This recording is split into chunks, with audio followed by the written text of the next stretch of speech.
Today on the 01581 Let's Talk, a conversation with Senator Michael Moore.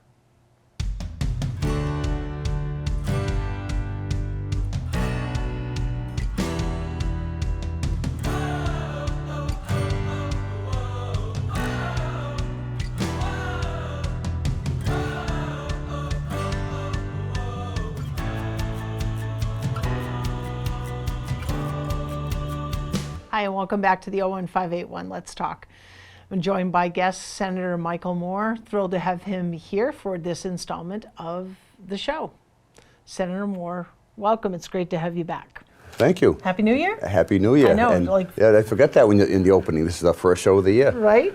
Yeah. So, lots going on. Couple items to cover today. We'll talk about the budget, cybersecurity, the blue envelope bill, the wheelchair access, and the fentanyl strips. Yeah, so we'll see what we can squeeze into our time. All Yeah. right, you're on.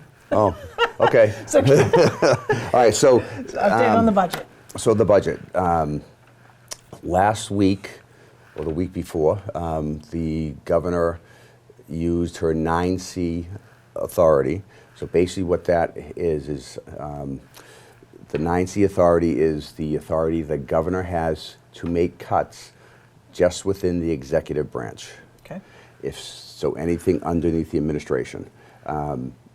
If she wants to go outside of that, then you've got to come to the legislature. Gotcha. So basically why this was done, that as of the end of December, going into January, we had a 6 straight month of revenues that were not meeting the benchmarks.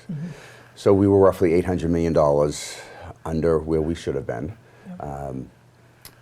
They're actually forecasting that could, if you don't see any changes in the economy, that we could see that hit $1 or $1.2 billion by the end of the fiscal year.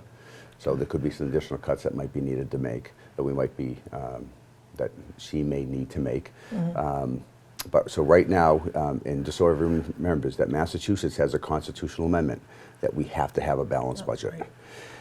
And by making smaller cuts now, if we waited to the end of the fiscal year, then we've got to cut, make a 1.1 or $1 billion budget cut. So we're much better to go at a smaller, gradual pace. There's a lot of different reasons being put out for the why we're seeing this. And I do think one of them is probably pretty valid, is that if you look at all the previous years since COVID and all the money that's been out there in an economy that, when the economy, the numbers just blew everyone away. So maybe now we're actually getting back down to a normal economy. Inflation hasn't certainly has contributed to, a slower growth in the economy, which slows revenues. So, well, actually, even inflation's starting to. The good thing is inflation's starting to come down. Sure. Yeah. But it did. There was just so much money out there that people were just spending it. And they had to spend it. They had to spend it. Right. They had to spend it. So we're looking at that now. I think Westboro. Sadly, Westboro had one or two earmarks that may have been cut in half. So what the administration did to local earmarks that had not been paid out, there were some communities that were lucky enough that they were able to get their earmarks funded before the cuts, so they weren't impacted by this. But so I think that Westboro had 2 that were cut in half. All the earmarks that weren't paid, the administration basically just cut them in half rather than take all the funding away. Then they went through other different state accounts and they made administrative cuts. So that's where we are for the budget. The governor will be, for this upcoming, or the budget for next fiscal year, the governor will be having the State of the State tomorrow night. So we'll get an idea tomorrow night from her, what's going on. And then we should have a budget coming up from then, either the end of the week or next week. And then the House will start putting theirs together. Ways and Means, we will start doing hearings across the state. So basically what the hearings consist of, the Joint Committee on Ways and Means will have just say education. So that is traditionally held out at UMass Amherst. Okay. So anything under the Secretary of Education, all those state agencies will come out and they will testify Okay. at that hearing, explain to justify what they want, or what they think they need for a budget. Yep. And then all the advocates also come out. Yep. And so they divide the policy area up, so or the secretariat Sure. by different regions. I'm curious, as a senator, as a legislator, do you go to these different hearings, or do you pick and choose, or how does that work? You basically pick and choose which Okay. ones you can Yeah. go to. Okay. Really, a lot of it falls in your schedule Yep. when you have availability or not. So when I chaired the Public Safety Committee, I used to fight and get the public safety hearings out in Worcester. Gotcha. Yep. So at that point, actually at one point, it was myself and it was Representative Hank Naughton.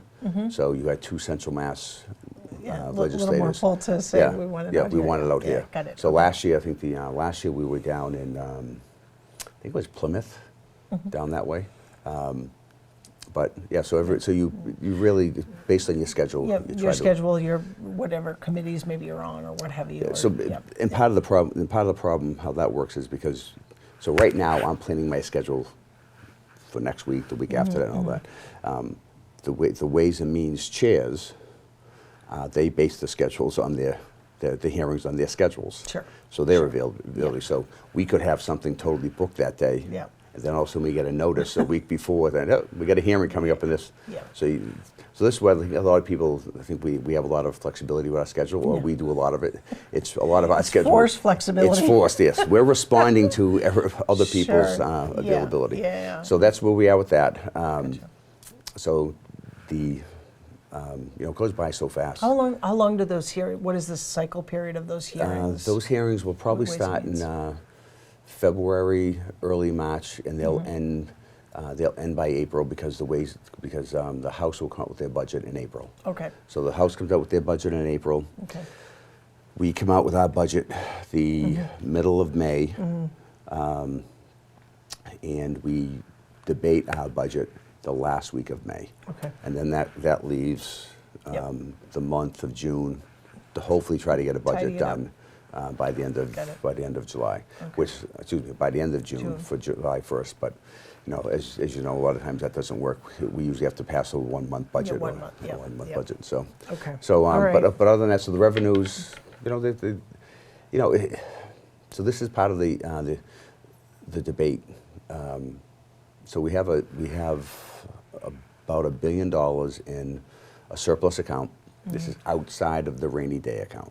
Okay, Our rainy day account is $8.3 billion. okay, So we're roughly at about 15% of what our overall budget is. So I bring that up because we have the bond rating companies that every state and municipality, Yep. we get a bond rating. yep, Massachusetts has a very high bond rating. If it lowers, the negative to that is when we go to borrow money, we pay a higher interest. sure. So we try to do everything we can not Yeah. to make sure we keep Yeah. a high rating. So they would like to see municipalities and the state government have at least 10% Yep, in their budget, in their rainy day account, in Yep. their budget. So we're exceeding that. yep, So, some of us are making a discussion that, all right, yes, we've got that $1 billion, which goes into the outside of the rainy day account, which we were discussing earlier, yeah, which sadly, a lot of that is being eaten up by all the migrant costs. And we're not getting any assistance from Washington. There's Right. no federal money coming in. Right. I think we've gotten $2 million. yep. And it's going. It's like a drip. It's like drip. And right now it's cost us about $800 million. The administration is saying that could cost us close to $1 billion at the end of the fiscal year. So that $1 billion, if we didn't have that migrant issue, that $1 billion could be going to make up this Sure. revenue shortfall right now. Yep. And then we would be able to, in this Yep. upcoming budget, we could adjust the budget Sure. for next year, Sure. and we wouldn't have to worry about cuts. Sure. But now with that money being diverted to that, Yep. do we take the rainy day money? Right. And then Or- worry about the impact on the bond rate. No, I mean, I fully appreciate the importance of the rating. I mean, we have this conversation often. People see it like our free cash and see how, at the municipal level, but that rating is so important for that borrowing element, so it's a balance. Well, but the argument you could make is, okay, we're at 15%. Yep. If we take Sure. 500 million Yep. instead of cutting the full billion or 800 million, Yep. we could still be above the 10%. Sure, So it sure. wouldn't affect the bond rating. Right, right. But the counter we're getting is that the problem with that philosophy is the bond rating companies are going to look and they're going to say, wait a minute, we're not in a recession. Right. You go to good GDP. Yep. So all your economic indicators, the state should be living within the budget. Sure. Well, we. So if they could, even though we don't go below the 10%. Right. They could actually look at the fact that that we're making cuts in a good economy. Sure. That was a negative indicator in the direction of the budgeting. Well, and I know this is probably different at the municipal level, but I know our town manager often reminds us as a board that we have to be careful about, not deficit spending, but creating an operational, Yes. deficit, Yep. right? So you can kind of put a fix on it 1 year and a Band-Aid, right? Yeah. But then you've got to address that, in coming years. So, well, this will be really interesting to follow. I know off camera we were having a interesting discussion about, kind of the migrant crisis and kind of all the different aspects of that. So it will be interesting to follow and understanding there is no sort of, No silver lining? there's no, it's not like we can just kind of, shut the doors or, we have a wall around Massachusetts and I don't think anyone wants that. But, it is a situation that appears to the layperson to kind of lack clarity and control, right? So, And- and I know we have other things to talk about, Yeah. but I look back to when I got into the legislature, how many things, policy areas that we've had to vote on that I would argue if Washington, when I say Washington, I mean Congress, if they were doing their job, we wouldn't have to be voting on. Sure. In-state tuition for the dreamers, Yep. dreamers. Yep, yep. How long have we been talking about that? That's a federal issue going back to immigration. Yep. Then we've got the driver's license Yep. bill that you and I discussed. Yeah. And now we got this. Yeah. At what point Right. does Washington, Congress, Yeah. actually look and say, okay, we've got to respond? Sure. But right now we've got, you got the red and the blue states, and the red states, Yeah. I don't want to say are enjoying the fact that we're going through these problems now, but they know there are issues that are upsetting the electorate. Yep. So, again, we can't put state police or National Guard at the airport. People get off the plane. 'Cause I've had people say just don't accept people here in the state. Right. Well, how do we not do that? Right. I mean, when they come off the plane, do we have law enforcement there or someone there saying no, get back on the Right. plane? And then if they did that, well, who pays for it? Well, and it's not just the airport. I Oh, mean, right, yeah. we have other borders, right? I Right. mean, so we're going to monitor the buses now. I mean, I think that is not a sustainable solution either, right? So Yeah, I totally agree. and it's not. And people are going to well, you have to build a wall. A wall is not going to solve it either. We need a total reform of the whole system. Right, right. And I just don't know if we have that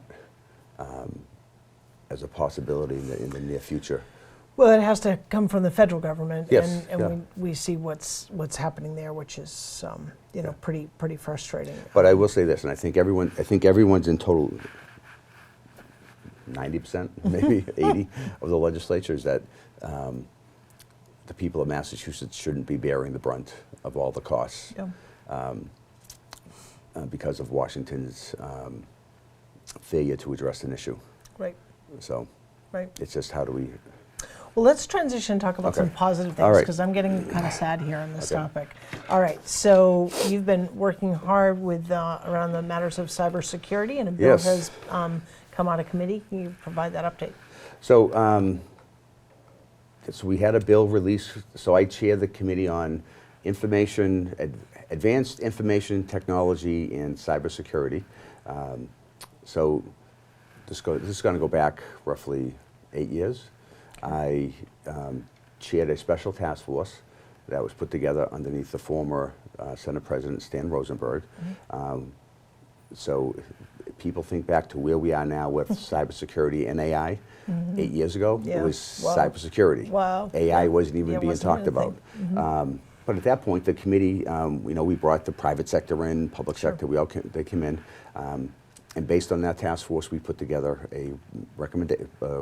several recommendations, and one of them called for the creation of the committee that I'm now chairing. Okay. But it also, we reduced the recommendations to legislation. Okay. So we had to, at the beginning of this session, again, 8 years ago to now, we had to update that legislation. Okay. So we've met with different stakeholders, public and private sector. So we drafted legislation, and the bill was released from committee about a week and a half ago with a favorable recommendation, which means that the committee is now recommending it go forward and hopefully get passed. So I actually have a meeting with Ways and Means tomorrow to go over all aspects of the bill, and I think the Senate President's Office may be involved. So basically what it does, it sets up a governance board for cybersecurity and AI, two separate boards. Now the goal of this is, it's to create a cybersecurity task with creating and administering a state cybersecurity code that will consist of a set of minimum cybersecurity requirements. So basically what we're looking to do is, if I was the private sector, we always hear the concerns from the private sector of over-regulation. It's going to stifle innovation. One thing that we made sure we did with this committee, both commissions, cybersecurity and AI, was to make sure we have a strong stakeholder influence on I shouldn't say influence, but participation. Yeah, participation, yep. So we make sure they're on there so that we don't stifle innovation. Sure. Because look, Find the balance, right? Technology is a big part of our economy here in Massachusetts. Absolutely. But we do need to make sure that there is some protection. Sure. The week before this bill came out of committee, we had Xfinity had 26 million user information that had been hacked. We've had other major instances. So this would basically just, and the problem we have with cybersecurity is every industry has different basic standards. Sure. So we had to make the cybersecurity is a little larger than the AI in who the appointments would be. But the goal is that if excluding small businesses, if you are going to maintain data, personal information on individuals, you will have to meet this basic standard. Sure. Now, if you want to exceed that standard, which basically they will all have to do anyways, because cyber security is just the hackers just evolve as the standards increase. And why we're looking at doing regulation for both is that as we talk about legislation, a piece of legislation can take one term, which is 2 years, up to 10 years. Right. So we're doing it by regulation, because regulation can change, because it can. All you need to do to change regulations is have hearings. So if we have an incident that occurs and we need regulations changed, or say quantum technology evolves a lot quicker. So that means in quantum, the capabilities of the current technology with the quantum technology is vastly different and stronger. And so at that point, you may need to make changes. Sure. Even artificial intelligence. So that's what we're looking to minimum standards for that. The AI, we're looking for standards, but we're also tasking that commission with trying to get a grasp of where we are with AI in the public and private sector. We also, with the commission, we set up a critical incident response team. There's one thing that was set up that's right now currently by executive order, but it's not in statute, so we want to codify that. And one thing that we found out by this during these hearings is that a lot of private companies and municipalities, when this happens, they don't know what to do Right. or who to call. Right. So we want to get this in. We're calling for cybersecurity training. Saw that. Yeah, we're looking to have. I thought also reporting requirements for critical infrastructure. Yep. I thought that was really interesting. Yep, we want to establish those, and actually, because a lot of people don't even know what critical infrastructure is. Right. And this is also an issue why we need the cybersecurity issue to address it, because we have private corporations Yep. that are being utilized and their technology utilized to protect our infrastructure. So we need to make sure that cyber criminals cannot come in through the back door. Sure. So we need some way of Sure. ensuring that they meet certain protections. I think what's interesting about this bill, and again, just for our viewers, if you're interested in following it, it's Senate Bill 2539.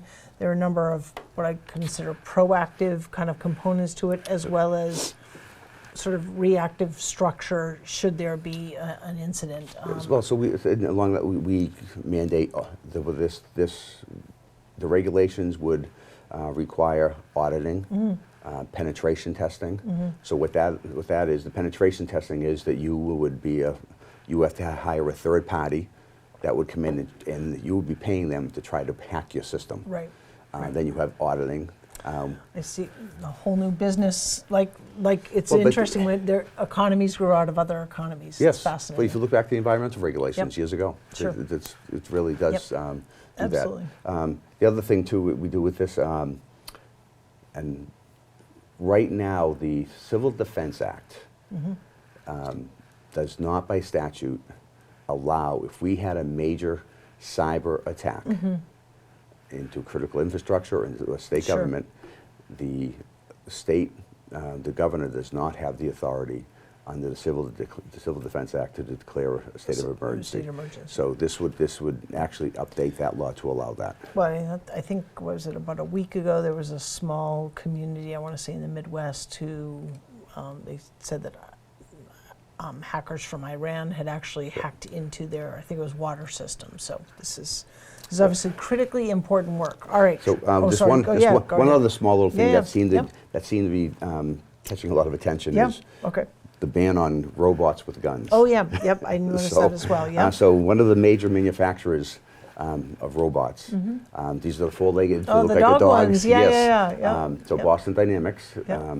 right here in Mass, they actually approached us that they wanted to alleviate any sort of perceptions or concerns from Sure. people about, the We'd have Terminator type dogs thing. like walking down the street with Yeah, guns on so their back. So yeah. they came to us and we worked with them. That's We great. drafted legislation and we put in this to ban robots and drones from having any sort of weapons. Okay, okay, So all right. So transitioning to the blue envelope bill. This Yes. is an exciting bill to help those in our community Yep. with autism. So tell us a little bit about So that. basically, back when we did the police reform, we mandated in the police reform that, and autism advocates have been asking for this for years, that when an officer goes through their basic police training, they go through training in how to recognize the symptoms or characteristics of someone with autism. Because before that, we've had in the past, I don't want to say police overreact, but they misinterpret. situational, They right, misinterpret yep, the characteristics. Yep. Of, so we've been doing that training when they go through the academy. But this would allow someone within the autism spectrum that if they would like, they could have this blue envelope document that when they get pulled over by police, they could give it to the officer, putting the officer on notice, or letting the officer, I shouldn't say on notice, but letting the officer know that they are on the spectrum. Sure. And so this way it might alleviate any sort of negative interaction with law enforcement. Right. So, Well, this is great. It says that the envelope can hold the license, the registration, and the insurance card. And in addition to part of getting this envelope as part of the process, the individual with autism understands there's some information on how to interact with police, and obviously you mentioned the training. So it sounds like a really a great kind of advancement. I know there's a member of our community here in Westboro, Elise Levangi, Yes. Levine, excuse me, who has been a longtime advocate And she was actually at the State House. She was. Yes. So congratulations to her on kind of the collaborative work, and I think just another way in which Massachusetts continues to be a place where the goal is where everyone can thrive, and, Yes. and so this is great. And this is one of the areas yeah, too. go Is if you look at the job that law enforcement has, I mean they've got to be able to just respond upon Absolutely. the situation, and if they don't know that this individual may have a disability, Yep. How are they going to react? Right. So It kind of creates a win-win, right? Yes, Here's my thing. I understand. I'm driving. I have certain responsibilities, etc. But also for the police to For the understand. police, okay. Yeah, and this person's not just giving me a hard time for the sake of a hard time. Right, exactly. So, Right, there's something going on. It's a high-stress situation. I Right. mean, we all get stressed no one if likes we're to be pulled pulled over over, by yeah. the police, right? Yeah. Right. So, probably just time for one more item, and that is let's talk about the fentanyl test strip legislation, if you would, please. So basically what this is, Senator Cream, this is legislation that it's, right now technically, state law, this would be it's a violation to be in possession of one of these test strips. Okay. So what this would do is, it would allow for the possession of a fentanyl test strip so that if you are a drug user, if you have a substance abuse issue, Okay. that you could take this test strip and you could utilize this to test your narcotics. Okay. Obviously before you utilize it to hopefully avoid any sort of overdoses. Yep. And it would let the user know that, if it's got fentanyl, it doesn't have fentanyl. Sure. So Sure. it's a, I don't want to put things in words of costs, but it's a cost-effective Yeah. way for the taxpayers. Sure. And it's a more efficient way for law enforcement Sure. and EMS to hopefully try to help address this issue Yeah. and protect people To avoid an overdose. Right. I've heard in the past, issues with some people with substance. I think I was talking to Spectrum Healthcare that someone who's not suffering from a substance abuse issue, if you hear fentanyl's in something, it's going to deter you from utilizing, scare you away from that. Sure. But individuals who are dealing with this disease, if they know it's in there because it supposedly has a greater high to it, Sure. it actually attracts them. So, but this is supposed to help reduce overdoses. Sure, Hopefully, sure. it's good and effective way for us to do it. Sure, and there's also a Good Samaritan component Yes. to that. So it sounds like any person who might have this. So like would it be correct if I'm a parent and I have Yes, someone under my care or within my realm of caring, I could have those as well. Yes, Should there because be a it matter. wouldn't benefit anyone if you're transporting it to bring it somewhere, or you have it for someone if you can get arrested for Right, it. exactly, So exactly. 36 other states have passed this, including Okay, DC. great. And the last thing we have is Yep. a wheelchair warranty Yep. reform. Basically, right now there's people who have gotten wheelchairs that this is a complex issue. It's not just as simple as people think it is. The manufacturers have not been responding in a timely manner to repair some of the wheelchairs that are breaking down. Okay. The problem we have with this is that some of these wheelchairs can cost, because it's geared towards the individual's disability. So it can run. Oh. I had a relative. The wheelchair cost over $30,000. Sure. So, but that does not neglect the responsibility. Negate the responsibility of the manufacturer being able to respond to one that's defective in a timely manner. So this reinforces the warranty, makes Yep. them respond within 3 days, even if it's virtually, to try Yep. to get the repair. Sure. It puts additional requirements on them on getting a replacement, and it's quicker. And it looks like the express warranties through this legislation are being expanded from 1 year to 2, which Yes. is Yep. great. So great. Well, Yep. This is all activity in the Senate. So the cyber bill, again, hasn't been passed by the Senate yet. We just got out of committee. The other 3 bills have all been passed by the Senate, and now we'll go to the House, and hopefully we'll get House action. And then it's going to come Great. back, and it goes hopefully it'll go to the governor's office. And then we have the State of the State tomorrow. Did I say that? We have the State of the State tomorrow tomorrow. night? Okay. All right, tune in. All right. We'll look for you on TV. Oh, thank you. In the chamber somewhere. Yeah. Excellent, great. Thank you Nice so seeing much you. for kicking us off here in the beginning of the year, and we'll look forward to seeing you in February. It's good. Great, thank you. So as I close out this episode of the 01581 Let's Talk, I just want to reflect back on an event that happened here last night in our community. It was the Martin Luther King Jr. celebration. It's a fantastic event sponsored by and coordinated by multiple partners, the Westboro Public Schools, Westboro Connects, the interfaith community. The Westboro Cultural Council was also part of it, and I know I'm missing another group, and I do apologize. But it was an amazing event, and Westboro TV was kind enough to be there and taped the session. So you can watch that, and I would encourage you to do that. But one of the things that struck me was that it was all about this idea of creating a beloved community, in the words of Mrs. King and her husband. And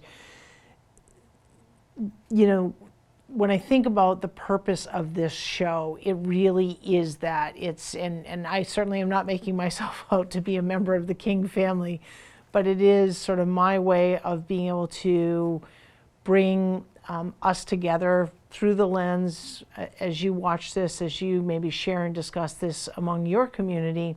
How do we build a better, more inclusive, more equitable community, where we all feel welcome, where we belong, and where we have a sense of place? And I will be very intentional about guests this year to really hone in on that, to focus on our discussions on building a strong community and creating space for a lot of people and more people to have input as to the development and growth and changes that we want to see here in Westboro. So again, thank you so much for tuning in, and we'll see you on the next episode of the 01581 Let's Talk.